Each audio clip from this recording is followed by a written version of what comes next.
नमस्कार मंडळी. तर तुम्ही इथे स्क्रीनवर बघताय ही भाजी तुमच्या ओळखीची आहे का हो? तर अशा प्रकारच्या रानभाज्या आपण नक्की बनवायला पाहिजे आणि खायला सुद्धा पाहिजे. तर तुमच्याकडे मिळते का ही भाजी? नक्की मला कमेंट करून सांगा. आणि तुमच्याकडे याला काय म्हणतात हे सुद्धा सांगा. आमच्याकडे याला चंदनबट्टा म्हणतात. अतिशय पौष्टिक अशी भाजी आहे. बनवायला सुद्धा अतिशय साधी सोपी आहे, पण तितकीच चविष्ट सुद्धा. एकदा तुम्ही या पद्धतीने बनवून खाल्ली ना तर नेहमी अशाच पद्धतीने तुम्ही बनवाल. आणि मी भाजी यासाठी तुम्हाला दाखवली कारण बाजारात बऱ्याच वेळेला मिळतात या भाज्या, पण आपल्या ओळखीच्या नसतात म्हणून आपण त्या विकत सुद्धा घेत नाही. पण अशा प्रकारच्या गावरान भाज्या आपण नक्कीच खाल्ल्या पाहिजे आणि खूप पौष्टिक सुद्धा आहे ही भाजी. म्हणूनच ही रेसिपी आज मी तुमच्यासाठी घेऊन आलेली आहे. तर रेसिपी भरपूर टिप्स तुमच्यासोबत शेअर केलेली आहे, म्हणून ती शेवटपर्यंत नक्की बघत राहा. आणि सोबतच अजूनही तुम्ही चॅनलला सबस्क्राईब केलं नसेल तर नक्की करा, म्हणजे छान छान रेसिपीज तुम्हाला नेहमी बघायला भेटतील. चला तर मग रेसिपीला आपण इथे सुरुवात करूया. तर ही भाजी मी स्वच्छ निवडून धुवून निथळत ठेवलेली होती. 2 ते 3 पाण्याने स्वच्छ धुवून घ्यायची आपल्याला ही भाजी, कारण माती असते याला.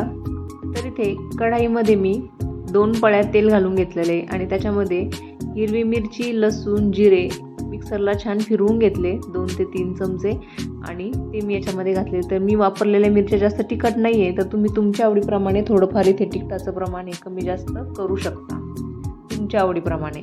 तर मस्त मिरची छान तळून घ्यायची, मिरचीचा कच्चेपणा जाऊसपर्यंत, नाहीतर चवीला चांगली लागत नाही. ही मिरची चांगली तळून घ्या तेलामध्ये. आणि त्यानंतर आता आपण स्वच्छ धुवून घेतलेली ही भाजी डायरेक्ट आपल्याला कढाईमध्ये घालायची. इथे चिरून वगैरे घेण्याची गरज नाही आहे, कारण याचे पानं शिजल्यानंतर खूप नरम होतात. असं मोठं मोठं तुम्हाला असं काही वाटणार नाही, म्हणजे लांब लांब काड्या वगैरे राहतील. असं खूप सॉफ्ट शिजते ही भाजी.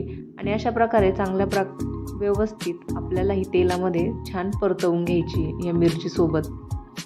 तर ही परतल्यानंतर एकदम थोडीशी होईल. आता जरी तुम्हाला असं वाटते की कढाई गच्च भरली आहे, पण एकदम थोडीशी होईल. जशी मेथीची भाजी आपली एकदम कमी होऊन जाते, अगदी तशीच होईल. पण व्यवस्थित पाणी न घालता आपल्याला मिक्स करून घ्यायची ही भाजी.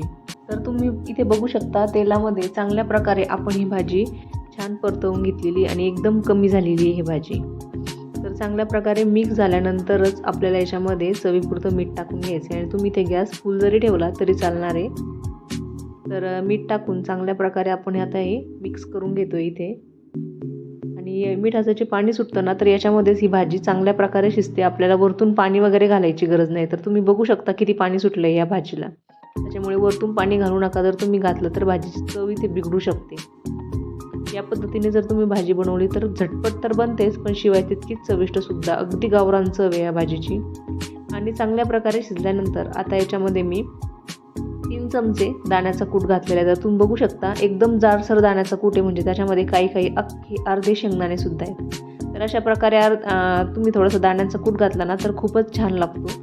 आणि आता कूट घालून चांगल्या प्रकारे ही भाजी आपल्याला शिजवून घ्यायची. अगदी थोडंसं पाणी आपण याचं आणखी आटवून घेणार आहोत. आणि तुम्ही इथे बघू शकता आपण भाजीचं पाणी आटवून घेतलेलं आहे. आणि एवढं पाणी आपल्याला शिल्लक ठेवायचं आहे, अगदी 2 ते 3 चमचे. सगळं आटवू नका.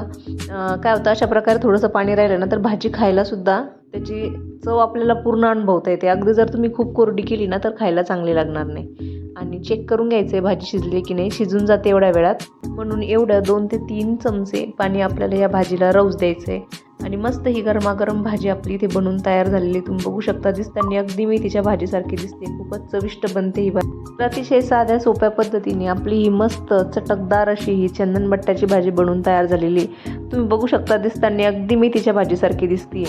तर कुणी जर अशा भाज्या गावरान खायला कंटाळा करत असेल तर तुम्ही त्याला मेथीची भाजी म्हणून सुद्धा वाढू शकता. तो या आनंदाने खाईल, कारण खूपच चविष्ट लागते आणि त्याला आवडायला सुद्धा लागेल त्या व्यक्तीला.